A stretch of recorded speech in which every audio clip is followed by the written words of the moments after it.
I was waiting to go on stage a couple of months ago at an event. One of my former co-workers at MLB, she saw me and she said, "Hey, how's it going? What's going on? How's AUSL?" I said, I'm now working for the women. And she said, "Kim, we've always been working for the women."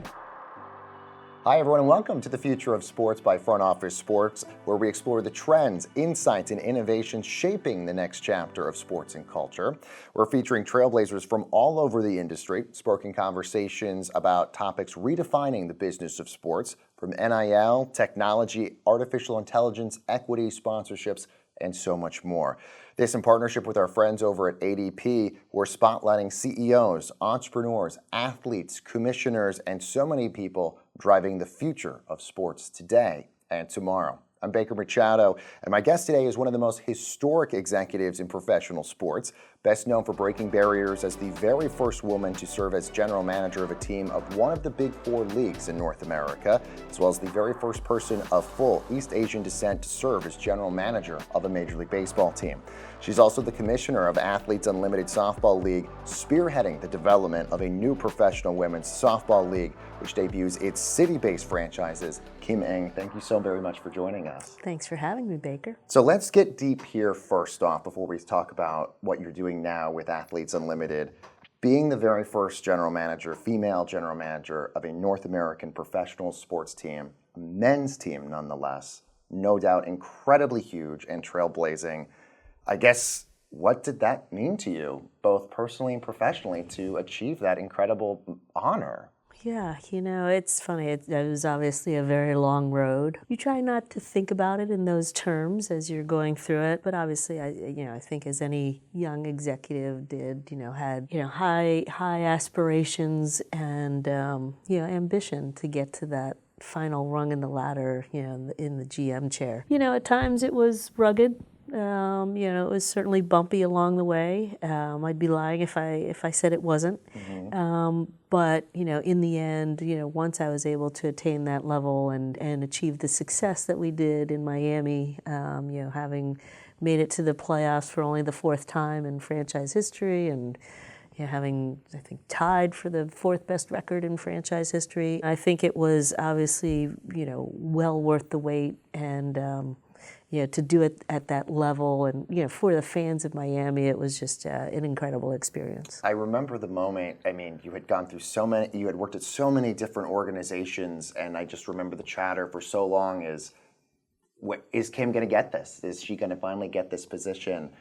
What was one of the more challenging moments as a general manager when you were with the Marlins? Was there a moment during a trade deadline or a negotiation that you thought, "Oh, woof, I'm here"? They were all challenging. The first month, the first 6 months, they were all challenging.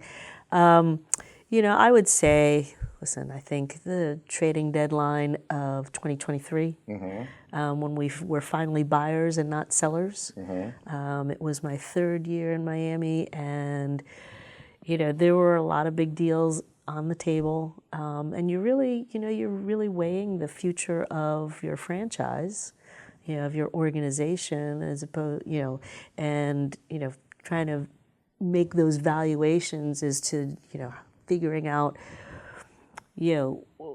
how much you're going to go for it in the short term.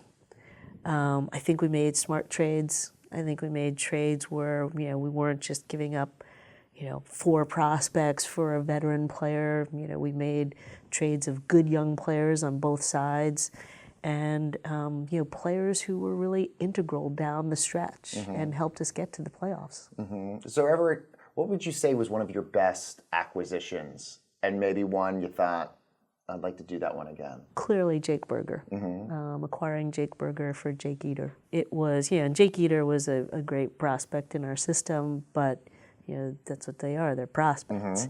Mm-hmm. And Jake Berger was a proven. He's still young, but proven in the big leagues for a couple of years. 30 home run player with big power potential, and I think at the time we got him, he was only 26. Mm-hmm. So there's a lot of upside, a lot of gas in the tank. So that was for sure one of the better trades that we made.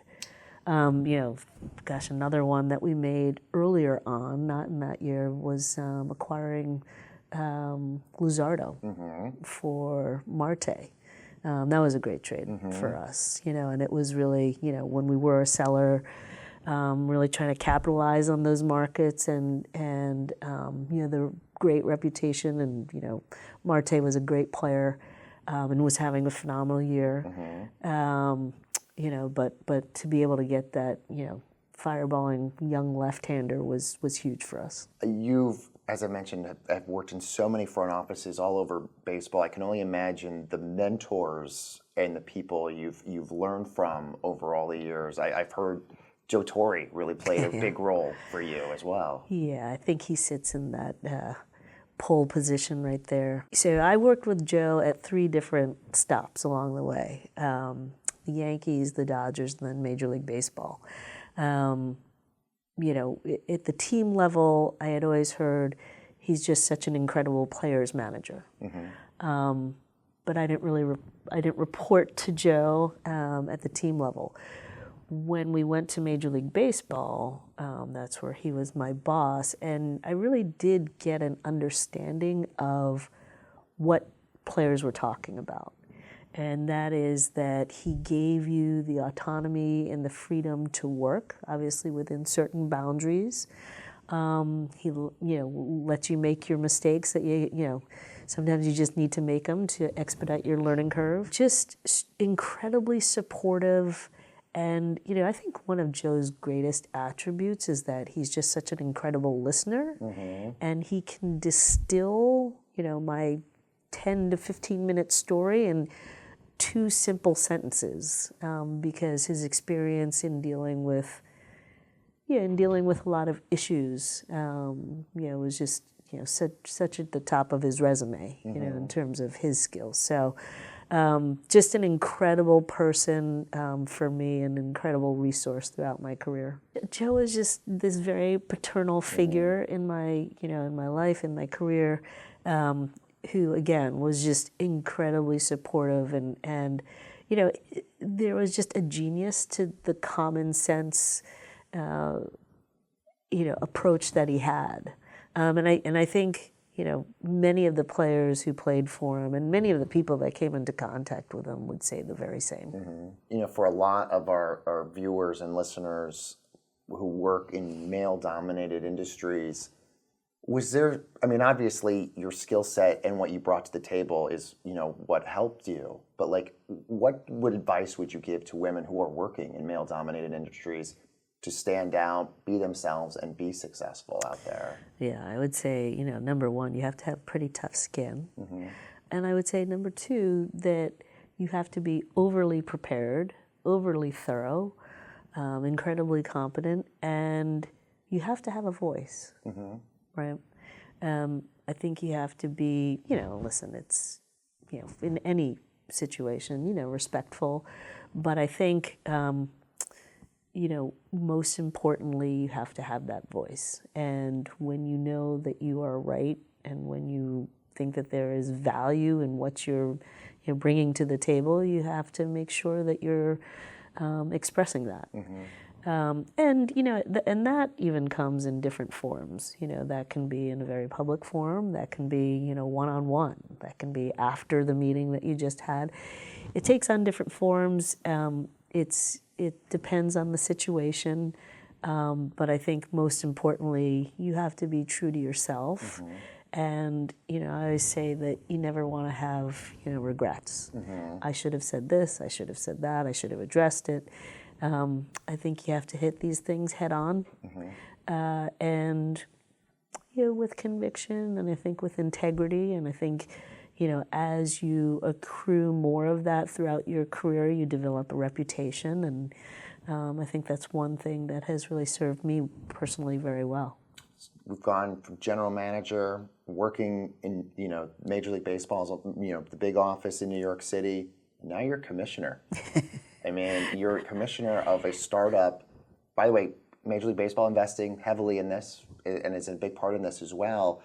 I guess, what has been more challenging so far? being a general manager of a baseball team, and you have all eyes and the stressors and the pressures and the fan attention and all of that stuff, or starting a new league that you're trying to get completely from the ground up and bring in new fans and new revenue and new media partners and all of that stuff, I guess, was one more challenging than the other, or was one more of a building block to the next? I guess, did you learn stuff as a general manager that you've applied here as a commissioner? I think I would say that being a general manager is one of the tougher jobs you can have. I think, especially when you fought for it your entire career, and the hours that you spend each week, trying to improve your club, trying to improve your systems and your processes, and managing hundreds of people. Who manage hundreds of players, I think is, it's a mature, sophisticated system that's been in existence for over 100 years, right? So it is one of the most coveted jobs, and it's one of the more difficult jobs, in my experience. So, having said that, though, working for a startup has its own challenges. I think for me in particular, I think, it was interesting. I was waiting to go on stage a couple of months ago at an event, and one of my former coworkers at MLB, she saw me and she said, "Hey, how's it going? What's going on? How's AUSL?" And I said, I'm now working for the women. And she said, "Kim, you've always been working for the women." So when I was with MLB, so interesting to sort of put it in perspective. Like that. And it was, those are really the profound moments that I have like an incredibly deep appreciation for. Those off the cuff remarks and sort of very very heartfelt.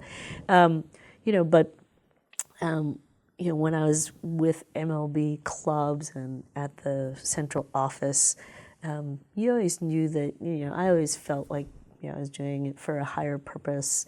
But in a lot of ways, there were just, so many people, and they were, they weren't necessarily standing in front of you every day. Whereas here, you're building a women's professional sports league, and you are accountable to those women. And you see them, I wouldn't say every day, but it's a lot different. It's a lot, and they're relying on you, and they're hoping that you take them to the promised land. So it's a very different dynamic. As I mentioned, obviously it's a startup, and you're building something from scratch, and so that has its own challenges, but I think also its own separate and distinct set of rewards as well. You're also taking coaches and general managers who haven't necessarily been in this type of position, and they've not seen players at this age with these type of abilities, right? So it's this whole ecosystem that you're now creating, which has been, it's been a lot of fun to work with these professionals. In some ways to train them, and to, bring, I think, a professionalism that, may have existed before, but probably not with the consistency that we're now requiring of the system. But that a lot of women and their careers are depending on you, and you see them every day, and they're putting their hope and faith in you, and so that's just an incredibly different dynamic, and so but yeah, I am fighting and working for the women. I love that. It sort of puts your whole entire career sort of in perspective when you sort of look at it like that. Let's talk about Athletes Unlimited. The first season was a touring model. Now you've got cities now with specific locations and teams. This is going to be the first year that's happened. Why did you select these specific cities to have these specific teams? And then I guess what did you learn from first year to second year in terms of changes that you wanted to make? Because again, as startup, it's all about these changes. Yeah. So barnstorming model, 12 different markets. We selected 6 this off season, and really, our criteria we wanted strong softball fervor. So already places that had existing sort of interest Exactly. And they have, differing levels, but, still, we needed a strong softball community. We needed strong fan engagement. And then we really sought cities where we had stakeholders who were really involved in helping to bring us to their communities. That was a big part of it. And so I know we look at, the cities as individuals, but I also look at them as a group, as a collective. And I think we have, a lot of interesting venues of differing sizes. I think we have a lot of different markets. Portland, for example, is, extremely strong in women's sports and huge advocates and fans. And so we have, that on, one end of the spectrum, and then you go down to Texas and you have like incredible, strong softball fandom, incredible business infrastructure. So, a lot of different characteristics of these different towns. But as a group, we felt that they checked a lot of boxes. Obviously, the common threads that I mentioned running through all of them. But, as we lock down into these markets, we'll get a lot of interesting data from the 2026 season. We're almost out of time here, Kim, but I'm going to leave this last question here for you. So much has been made about, the interest and the surge of popularity right now in women's sports. I guess as somebody who works for a league for women, but also has seen the other side of things on the men's side as well, what excites you most about this surge of interest in women's sports for AUSL, but also for just women's sports in general, WNBA, NWSL, all of this? It feels like women are having this great moment right now. Yeah, it's a movement. As I think about my journey through women's sports, which is still like so nascent. Yeah, exactly. Because I've been on the men's side for so many years now. Remembering where I was when Caitlin Clark was a college senior leading her team in the NCAA, women's basketball finals, and having that game, having 19 million people tune in for that game. And just to give you perspective, we just had a great World Series, Dodgers versus Yankees, so, from my childhood, a replay, and that series garnered 15 million. So you put that into context, right? And it really, it is just so indicative of what is going on and sweeping across this country right now. So for me, being so young on this side, it is just so incredibly exciting. To watch all of it unfolding. And, ultimately, I think, probably the largest reason why I decided to come to this side was that, it was so incredible, the movement that's sweeping across this country. But I also, you don't necessarily get to choose your timing in life. And maybe this wasn't exactly the right time for me. But it was just so compelling. The story, the excitement, the enthusiasm, I think the opportunity, the commercial opportunities, were just so compelling, I couldn't say no. And somebody said to me about the women's movement we're seeing right now, the interest was always there. The fans were there, the interest was always there. It's just the platform and the visibility was just never there. Yeah, and I also think you're seeing women through social media and now NIL taking a lot of agency in their careers, and building their little businesses around themselves so that when they do become pros, like they have this built-in infrastructure. So it's so interesting to watch it develop. It really is. Well, and we're going to be so fascinated to see the continued growth of Athletes Unlimited Softball as well. Kim, thank you so very much for all these incredible stories and insights, and we're rooting for you and everything else as well. Thank you. Thank you, Baker. All right, and stay with Front Office Sports for more on the business and culture of sports.